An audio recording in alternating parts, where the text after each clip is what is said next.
everybody. This is Rick Wallace dropping in on you. Look, I'm not going to be long. It's just something I want to kind of touch on. Before I do, I want to remind you of our fundraiser. If you believe in the work that we've been doing for decades in the Black community, definitely look in the description box and choose the way that you want to give and show some love and support.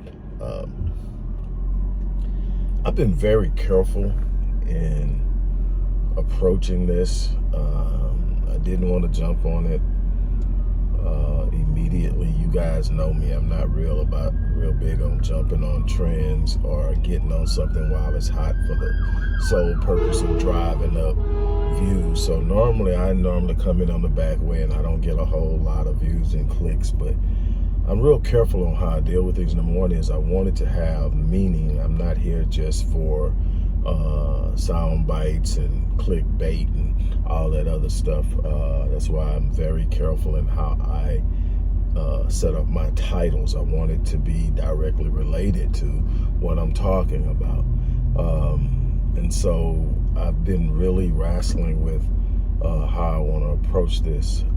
But the recent death of Jackie O, from what I understand, after some complications due to cosmetic surgery.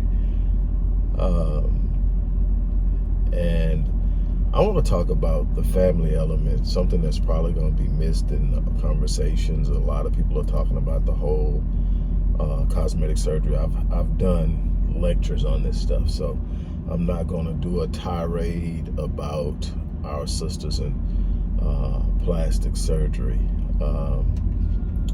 At least not on this. I don't think this is where this needs to happen at. What I want to talk about here is what was lost in this. From what I understand and what I've been able to know and what I've heard as I've inquired about these two, DCYoungFly and Jackie O, while unconventional, seem to really be building a family, seem to really care about each other, and to be in entertainment and out there the way he has been with the whole Wild and Out thing. It seemed that they were, pretty good. Now, I don't know the whole story. I could be way off base, but I mean, I've really looked and it seemed like they're a family. It seemed like he really cared about her. It seemed like she cared about him. It seemed like they both loved those kids and they had something going. I thought it was interesting. And the reason I say non-conventional, non-traditional is he didn't refer to her as his girl. They didn't refer to each other as girlfriend and boyfriend, and husband and wife. They were life partners.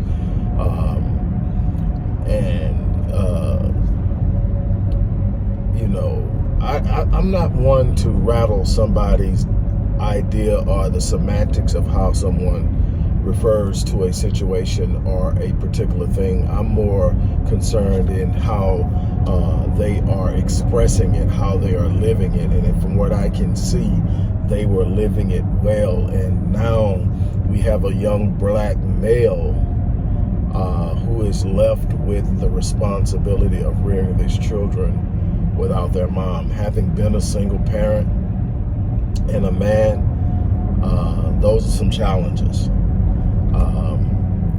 And yes, I know black women do it all the time. And I'll say this like I say all the time. They shouldn't have to. Obviously, situations present themselves. People pass. Relationships don't work and everything. But the idea that, we want to place so much on this, I'm telling you, when you have to, you have to. And real people, regardless of gender, when they have to, they do. What I'm talking about is what type of support system he's going to have around him. Now, he's a celebrity, so he's got a lot of people around him. Now, there can be situations where your circle isn't your circle. And what I mean by that, I'm referring to circle as being a positive influence and support system, not just people in your periphery. it seems like he has a real good relationship with Nick. And that may even be an influence on how he views that non-conventional relationship he's having with, or he had with Jackie O. But hopefully, you know, Nick is able to give him some type of support, because these are going to be some dark days. And I think that it's a lot going on, but here's what I do know. I've studied my people, I've studied society and culture for long enough to know that there's a buzz on this thing right now. It's a big thing, it's hot, it's a buzz. We have very short attention spans. We are driven predominantly by emotion, so when the emotion wears off, we point our attention somewhere else and life goes on, but that won't be the case for him. He's going to live with this the rest of his life. He's going to have to make adjustments and changes to so much in order to be what he's going to need to be for these children. And that's the thing that I sit up and I look at and goes to my mind. And my heart goes out to him because, you know, it's one thing to lose a mate because it doesn't work. And that's a grieving process. That's something that takes time to get over. That requires healing. To lose somebody and you guys are in your space and everything is going forward, you know, nobody's perfect. No situation is perfect. So I'm not suggesting that by any stretch. But I mean, it seems like they were in their vibe. They were in their space. They were really feeling it. And then it's gone. Just like that. You know, I've helped some people and friends get through that. It's no joke. And, you know, what I want to do, man, is I want to encourage everybody out there. If you got somebody in your life, love them. Value them and do whatever you can to be the best you can in that person's life. If you got a friend going through something right now, love on them, value them, and do whatever you can to encourage them as they go through whatever it is they're going through. Because, again, this is life, and life be lifing. Let me tell you, you know, I don't care how strong a person is. I don't care how upbeat they is. I don't care how often they make people laugh. None of that stuff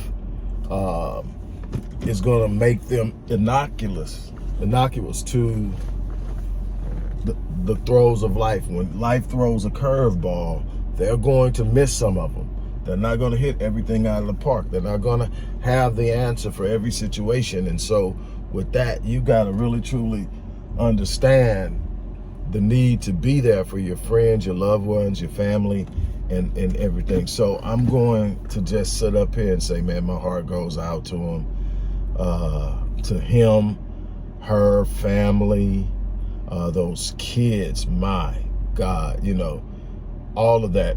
And, you know, I'm just like, I don't know why that happened. There's so many things going on, and I guess I'm in this space right now where it hits me. But I'm keeping them lifted. You know, the easy thing is to go after the obvious low-hanging fruit. I'm not going to do that. I want to celebrate them, because to me, everything I've seen, and again, we don't know what goes on behind closed doors. We don't know what's going on in the background. I don't think it's really necessary for us to know. I think we sometimes know too much. But from what I could see on the surface, it seemed like these guys cared about each other. They love these kids. And now life has definitely changed for everybody that survives this death. And so my thing is, we're going to have to lift them up. And for those who care, I'm not telling nobody to be something you're not. But there are some of us who are empaths. We feel other people's pain. We connect with people, and sometimes it's not even people in our periphery. We really have the ability to feel. And sometimes I feel things. Sometimes there's something happening and it doesn't. And I don't question it. I just know if I do feel it, there's a reason for me feeling it. And I try to address it. I try to deal with it. I try to make sense of it. And I try to use it as a teaching tool. And that's all I'm doing here. For those who can receive it, great. Those who can't get it, great. Go. Those who thinks it's not even worth talking about, great. Everybody be in your space, feel you feel, do what you do. make use of the things that matter to you, dismiss the things that don't, and keep it moving. I think we're giving far too much energy and time to things that we could be focusing on the things that do matter to us. And that's what this year is about to me. It's being true to me, true to myself, true to the things that matter to me. And so I'm going to do it. You know, for those who feel me, great. Those who don't, great. But that's my thing I'm dropping on you. I wish you all you guys the best. I'm going to get out, get in here, and spend a little time with the guys talking noise, smoke a cigar or two, then get back and get to work. I'm still working. I got so much going on. But I do definitely appreciate you guys lending me your time, and I wish you the best. I'm out of here.